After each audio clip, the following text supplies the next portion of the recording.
name is Tilman Milsh, and in this video I want to break down one of the files for one of the assets I made for Project Pegasus. It's a Scots pine tree, and yeah, I want to say a few words before we dive into this, because it wasn't quite clear how I should proceed for this project, since the toolset I'm working with isn't quite like the ones I'm used to, and the project isn't quite the one that I'm used to. So typically when you make real-time trees, you work with clusters of cards that you attach to a tree, or like a trunk and a branch system. And the tools like SpeedTree are built for these workflows, while Flora, the toolset that I'm presenting here, is not quite built for anything too specific right now, because it's a very early stage in development and many things can happen and it can do many things, but many things also have to sort of be done manually. That's why the node tree here is also this long. Like typically you shouldn't have to build such a huge node graph to make a tree. But yeah, so I decided, because that's what I know, that I will build clusters and that I will scatter these clusters. And the idea was initially, we weren't even sure if we were using nanite or not, you know. And because this right now we are like in this transitioning phase where everyone's experimenting with nanite and we're kind of finding out like the new ways.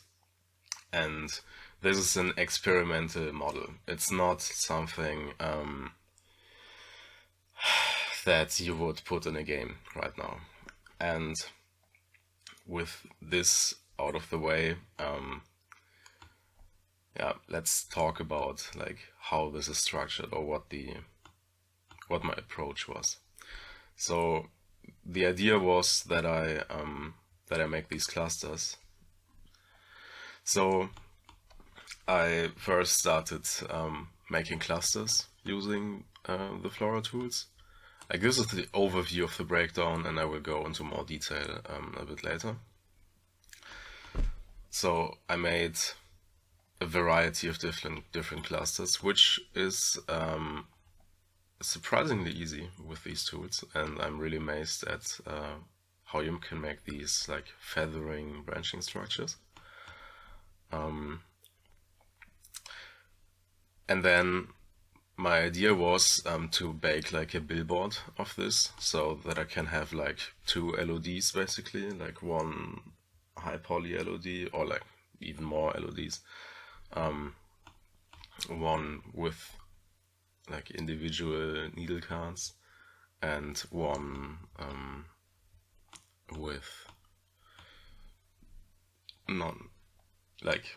one with billboards. These are like all billboard branches combined in one now, so it's a bit hard to imagine. But if we go down here, then this is the billboard version basically. I hope nothing broke, but yeah. So this works surprisingly well. If you would blend between these LODs, you wouldn't see too much of a difference in the game.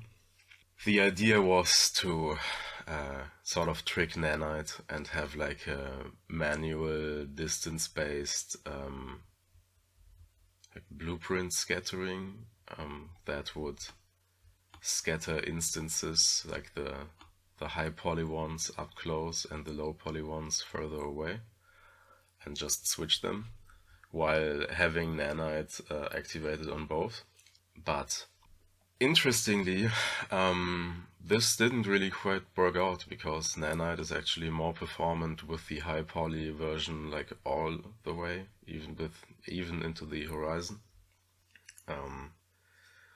just because of the overdraw of these baked cards. So technically we can skip the whole Billboard card making thing, but I will go through it, like I will brush over it just for the sake of having done that.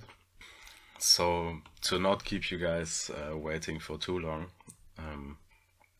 I will sort of skip this whole card and branch generation step, and will start with, like, for now we will get back to this, and I will start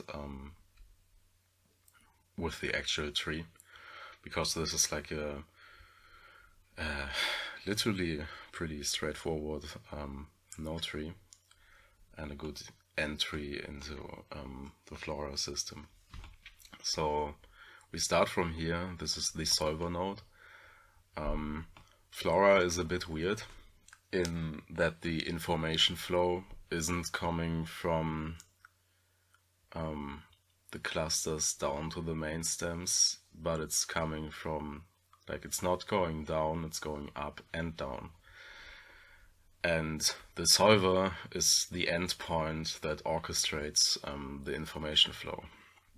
So if we go into the solver and focus this and maybe make this dark so we can see a little bit better. Yeah, let's make this easier. Like the cluster, the idea behind the clusters or the branches is that you have like a guide curve that you spawn the or that you where you bend the cluster along, so they look a bit weird.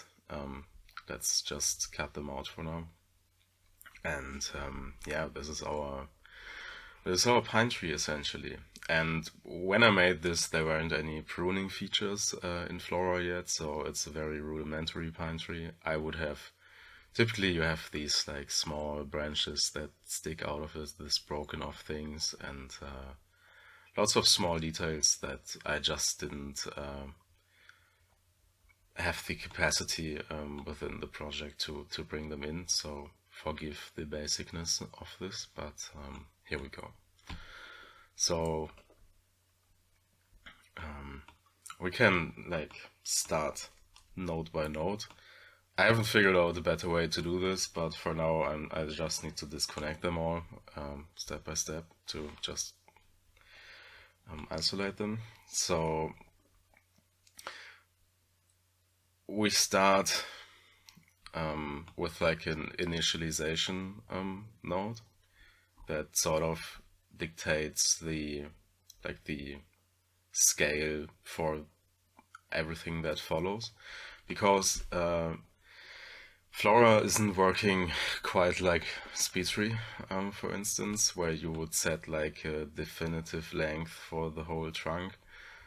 Flora is like a simulation-based approach, meaning that it works on generations or like iterative steps, and the length is set on a per step basis, and you have like a length scale that for each step goes 0.9 or like whatever you chose, but 0.9 is the default. It goes 0.9 of the previous step all the way to the amount of steps you set.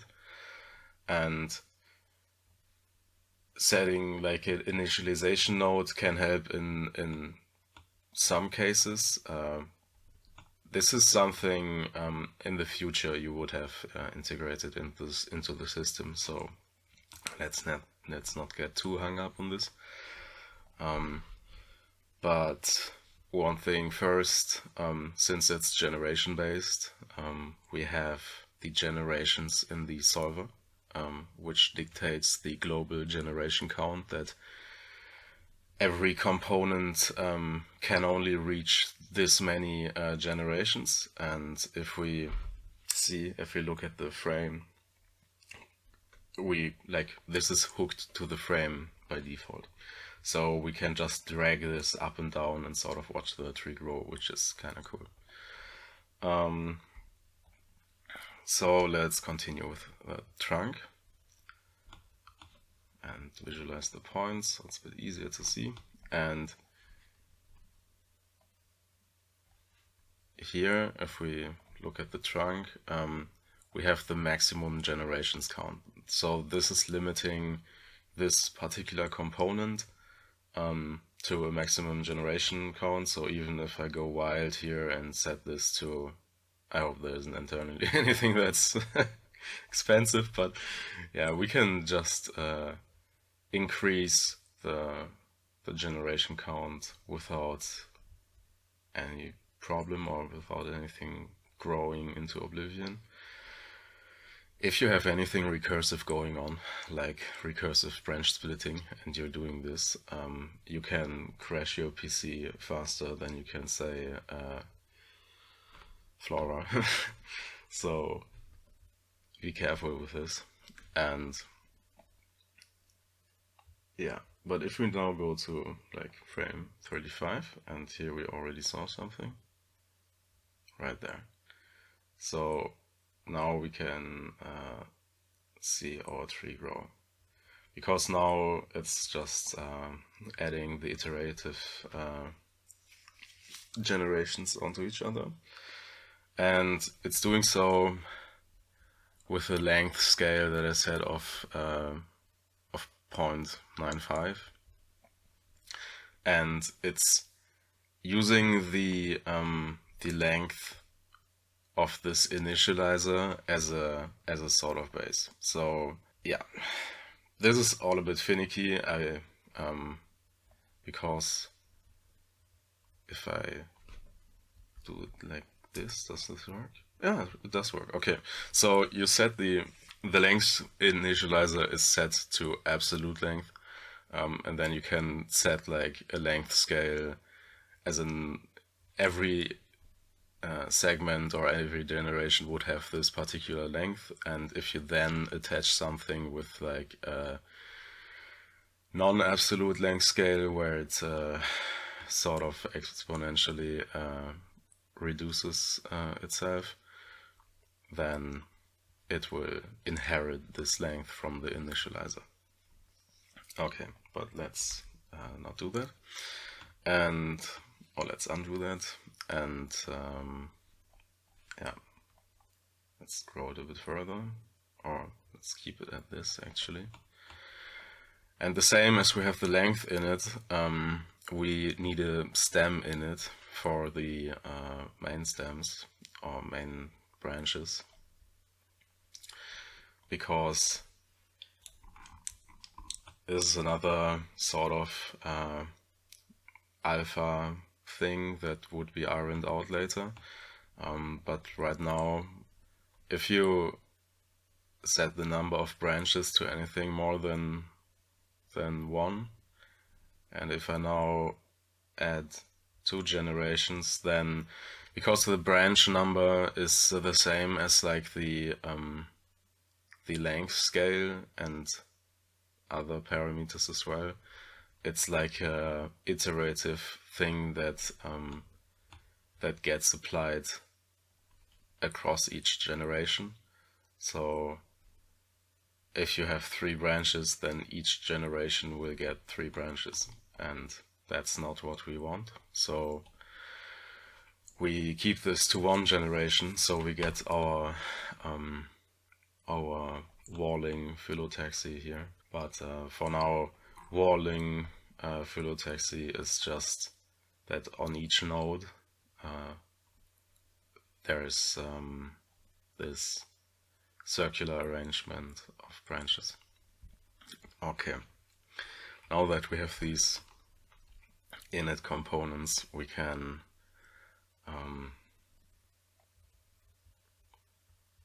maybe grab it back and attach the branches and or the extensions basically. And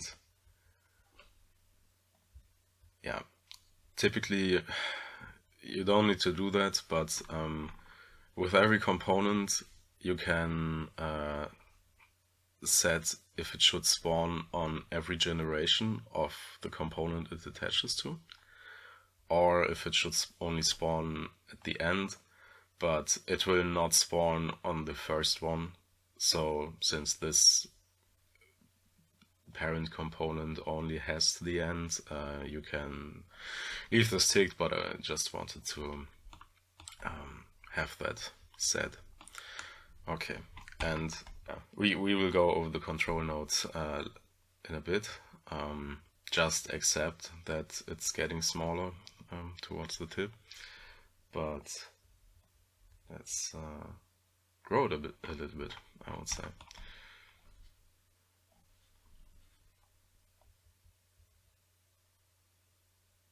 And here we go, and I think that's super cool.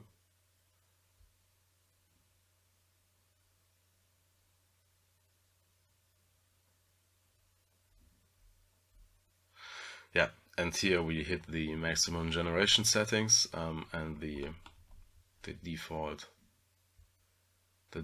they're set for the street, so it doesn't grow over that. So the main branches cannot go over 13 generations, and yeah. Okay, and now have a look at the control nodes. These are a bit tricky to set up. You need to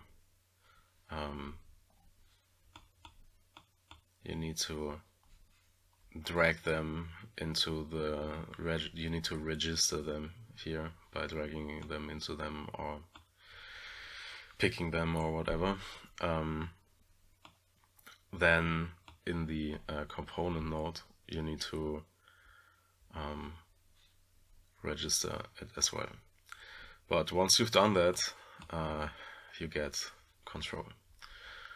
The essential thing is you can drive parameters through attributes.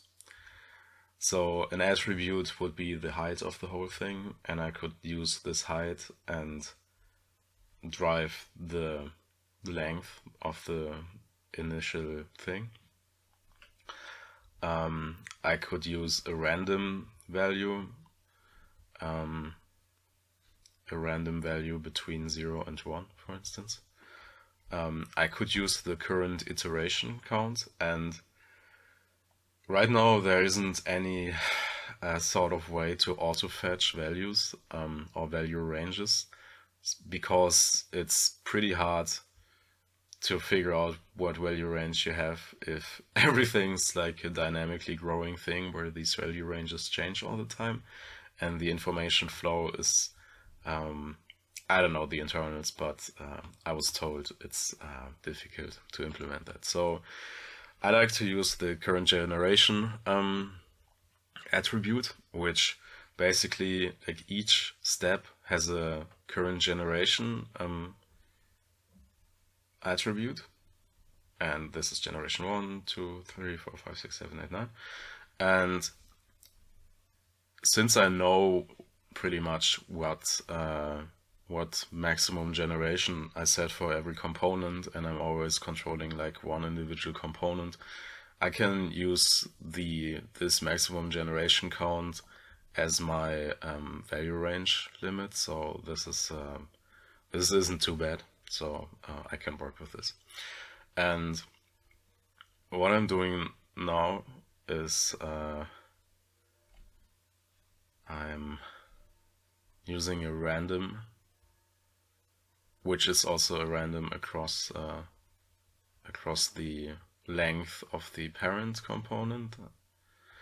This is there the mystery part gets in, like you just gotta experiment a little bit, I guess. But what I'm doing is I'm randomizing the number of branches for the stem in it. Some have 3, some have 5, some have 4, and so on. The second thing I do is I set the length scale for them, so they start out a bit on the shorter end, and slowly, gradually get a bit larger, and then they get really small. And the reason this is done here is for the same reason why I set the length in this init component, because the child component, remember flow going up, because the child component will inherit this and use the length scale to reduce itself down, like you can see here. And you may be thinking like, why isn't there just like a fixed length you can set, and the simulation should just like sort of figure it out how to scale the elements to get there? I don't know, honestly, but the idea behind the length scale setting that goes for like every generation step is that this is how it's done in nature. Like, this is how nature works, that each node in like these segments are called internode and these points are called nodes, and the segments just shrink gradually with the age of the tree.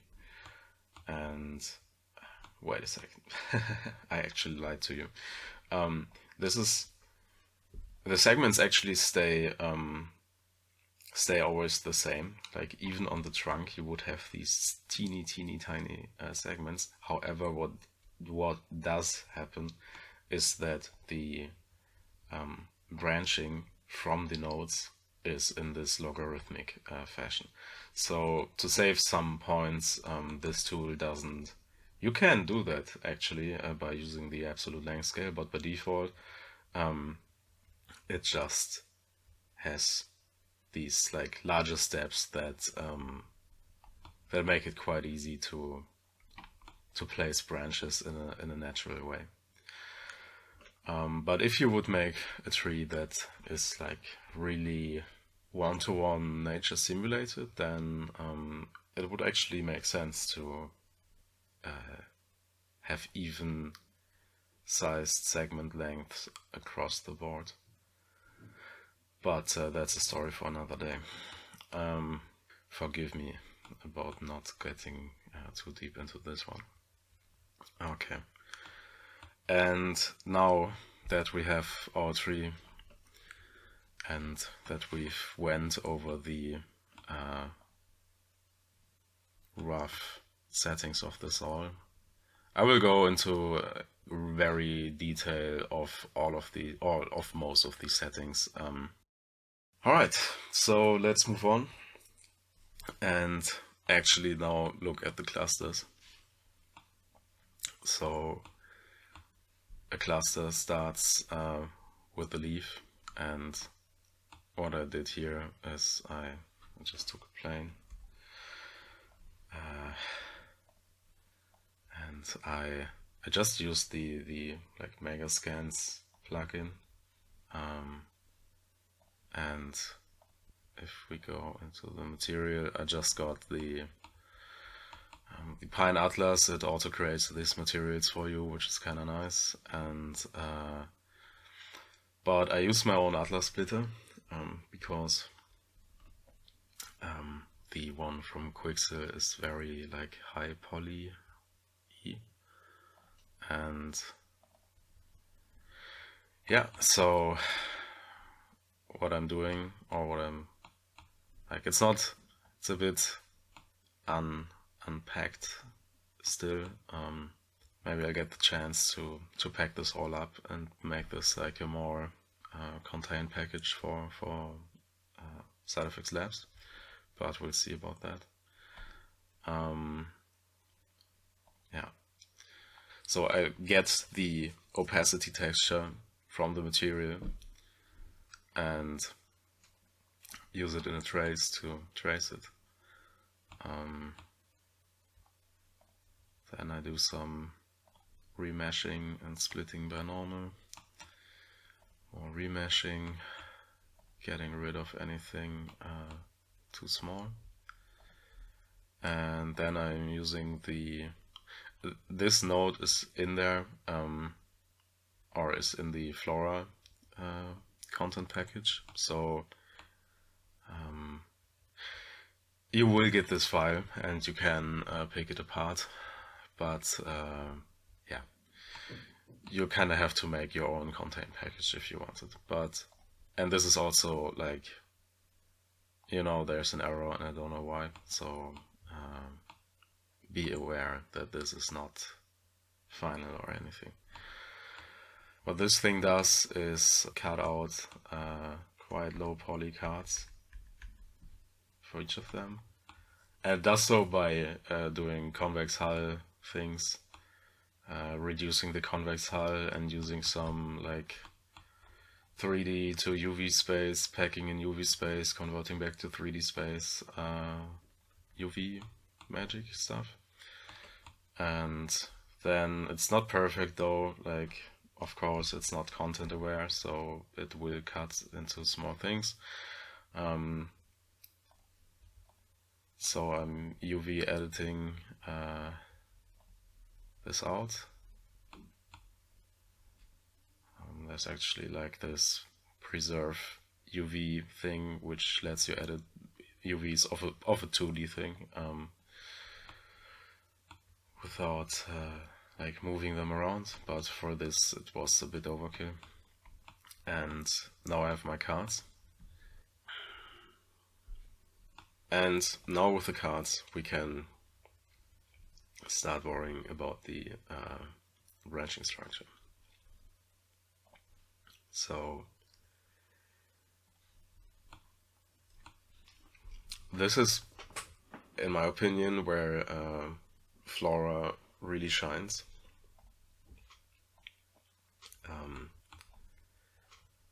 Because in SpeedTree this would be a lot of work, like a lot. Because SpeedTree isn't generative simulation where it adds generations, where it can decide at some generation like, hey, I might split. No, SpeedTree only has these long curves and only can branch off of an existing curve already.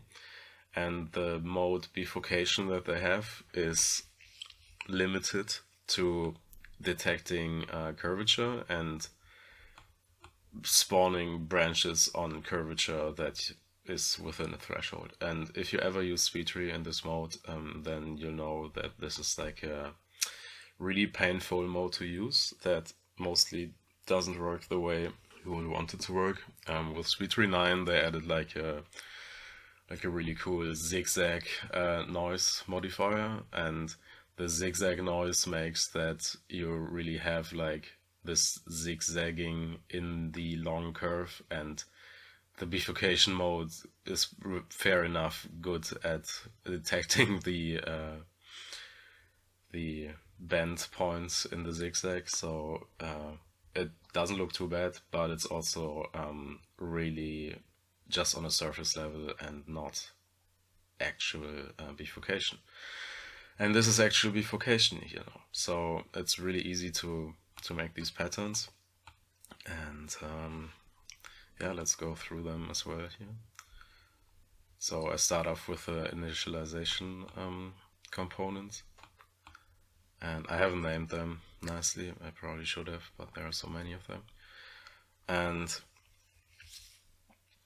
here it's important that yeah, for the init that I made it that it's flat or like going in this direction and not up. Okay, and this is just one component, it's you already basically have like a finished branch with just one component, and this is pretty amazing. And now we can go in here and start playing with things like angle. And this is a bit it needs a bit getting used to, and especially for my case, because I wasn't really sure what I wanted at this stage yet. So I thought I will make just like 2D flat billboards, so I wanted branches that are kind of flat.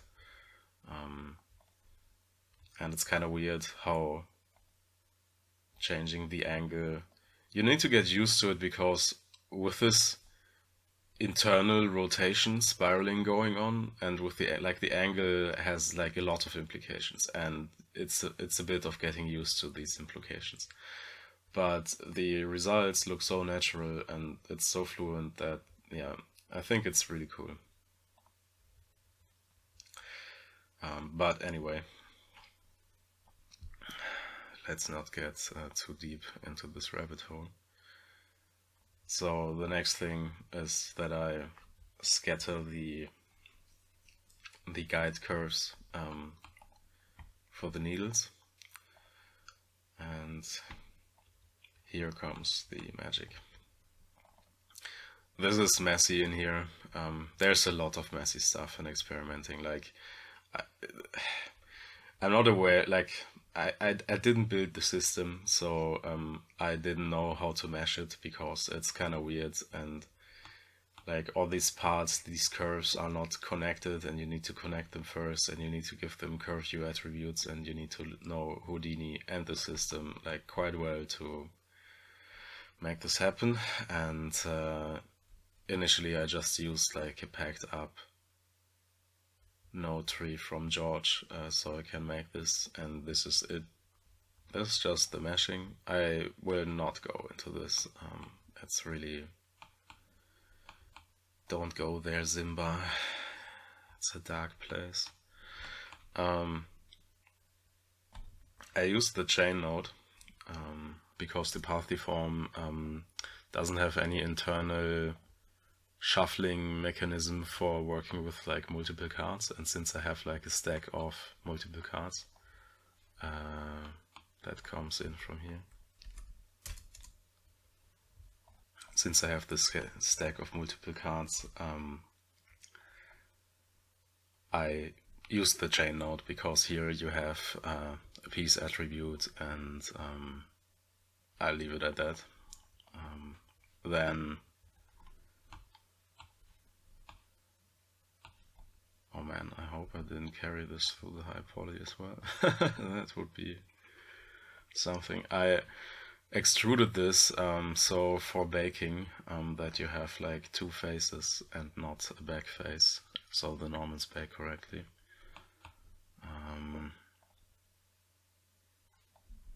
Yeah, that would be quite unnecessary to carry that into the high poly for engine, but I hope I fixed it. And if not, Nanite still made a really good job. Alright, yeah, they are just merged together, and then we get our branch, and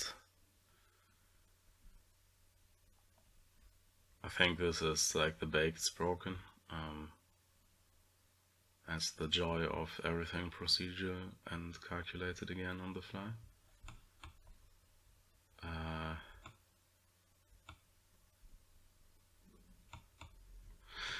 Yeah, okay, so the card gen stuff is just legacy things that are in there.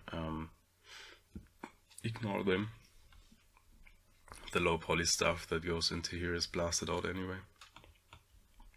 That's why, like, it's a bit of a messy file. There were not a lot of time and a lot to figure out.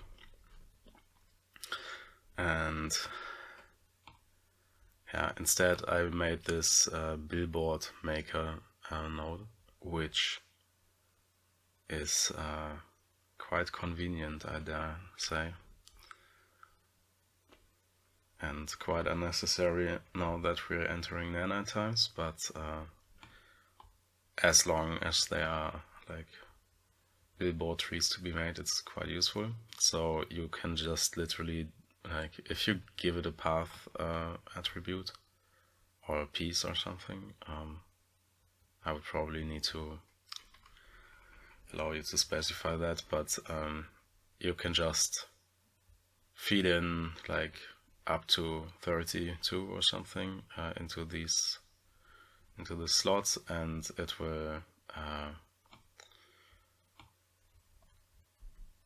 will use this card cutter thing to cut these cards and make it from the angles. Right, and then I used the marmoset baker. I made like an extra small baker for this because for some reason I just wasn't able to get the maps baker to work. There was always something with it, and yeah. Okay. Yeah, and that was it. The question now though is, did it work?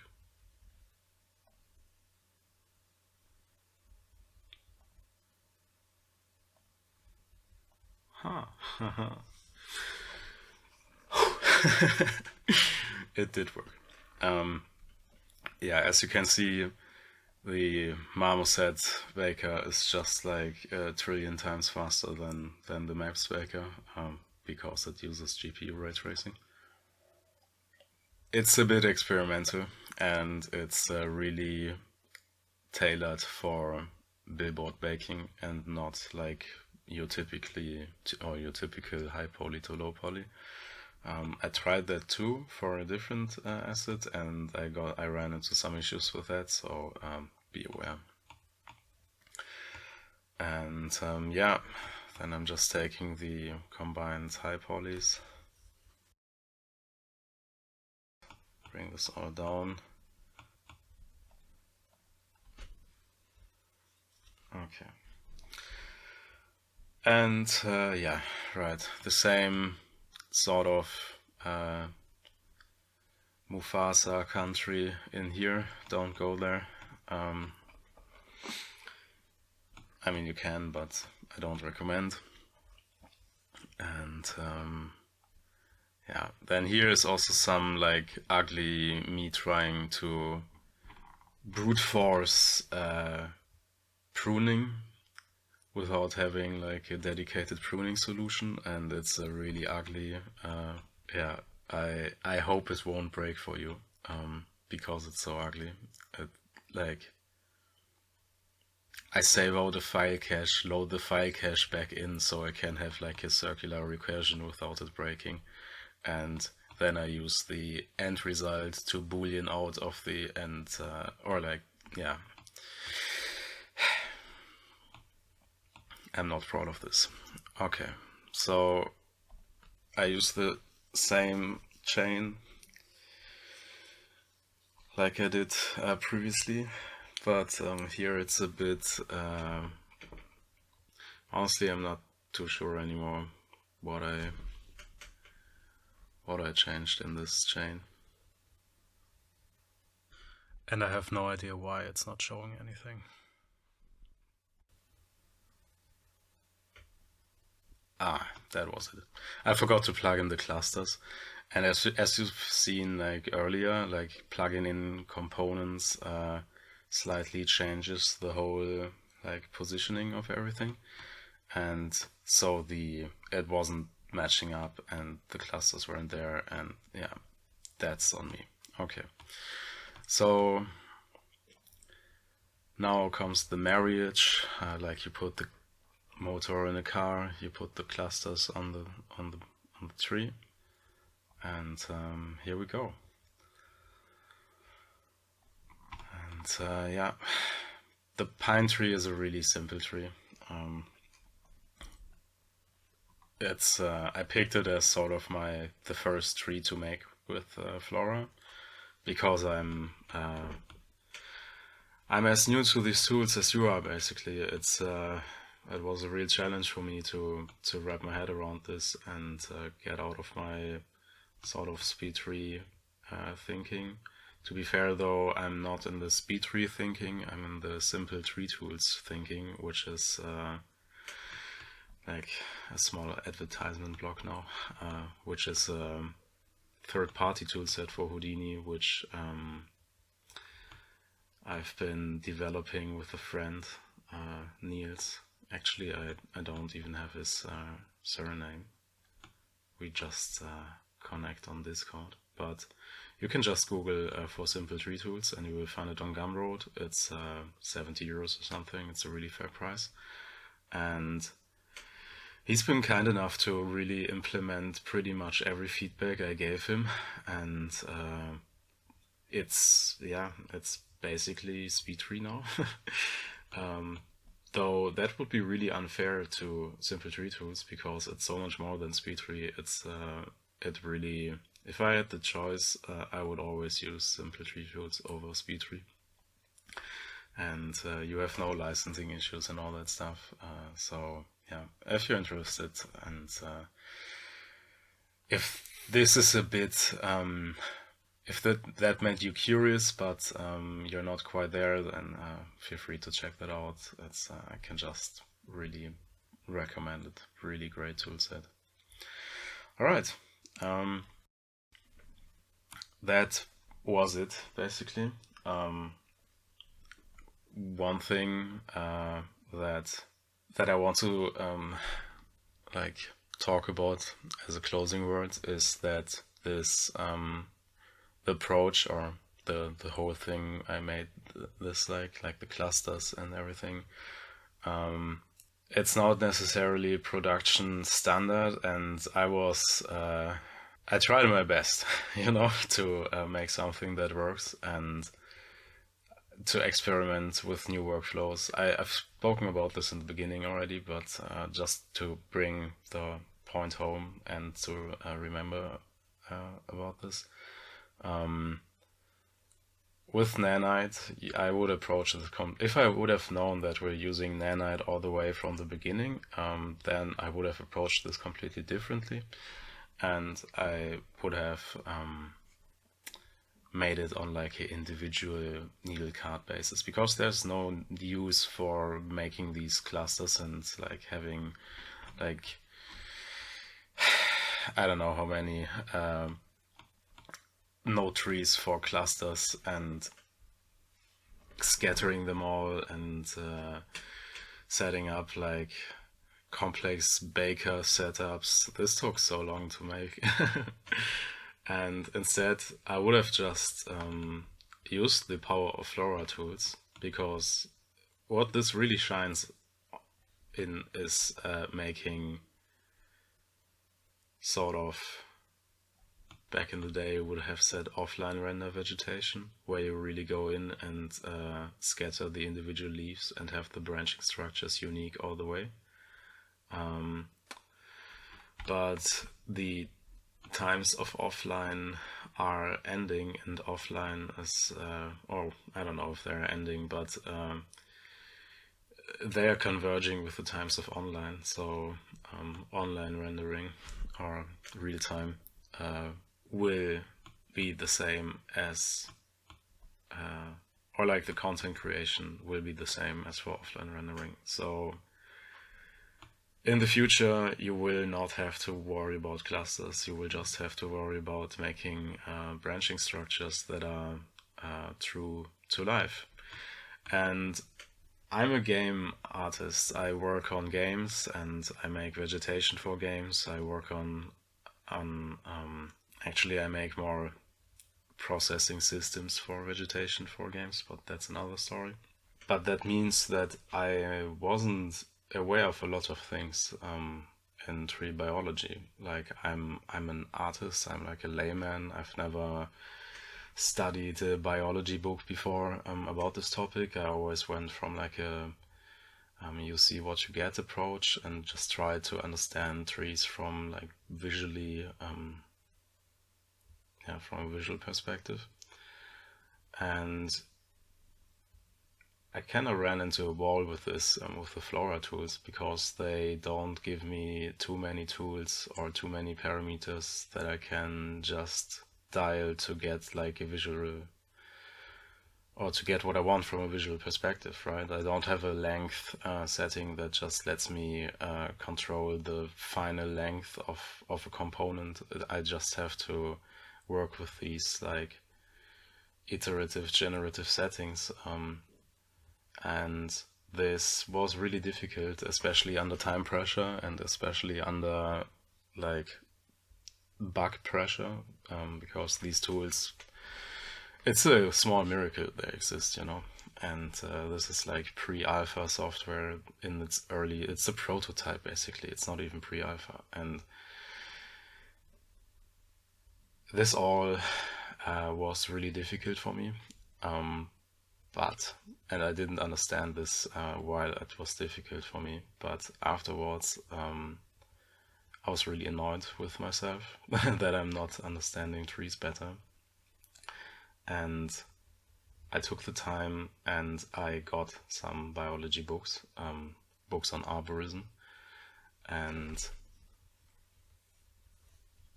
I didn't read them all. I didn't have the time to do that, but I picked like the most interesting parts from them, and I read them, and I've went out in nature and I just had a look with that new knowledge I got, and started piecing things together, and I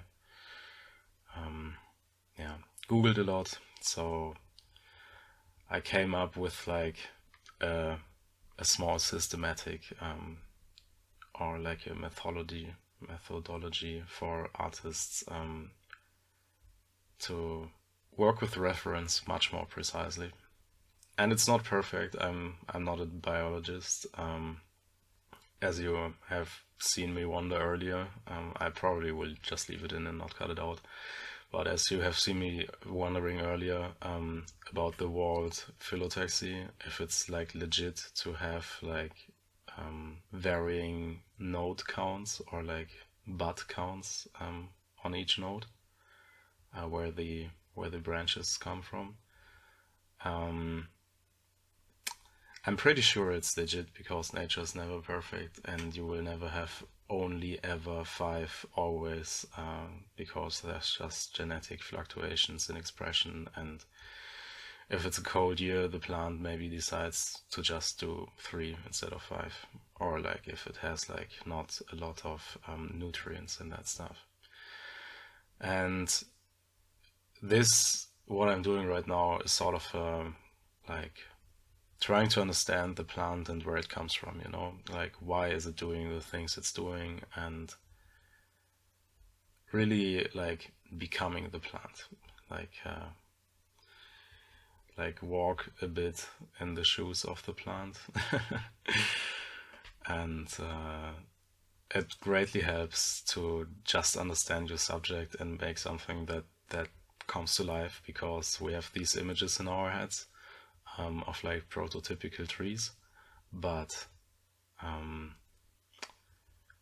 sometimes they are quite close to the kindergarten tree that we drew, with like a big brown trunk and like lots of swirly green color pencil.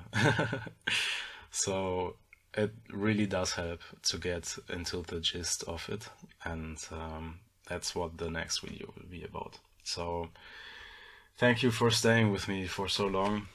Yeah, see you in the next video. Thanks a much. Thanks a lot. Goodbye.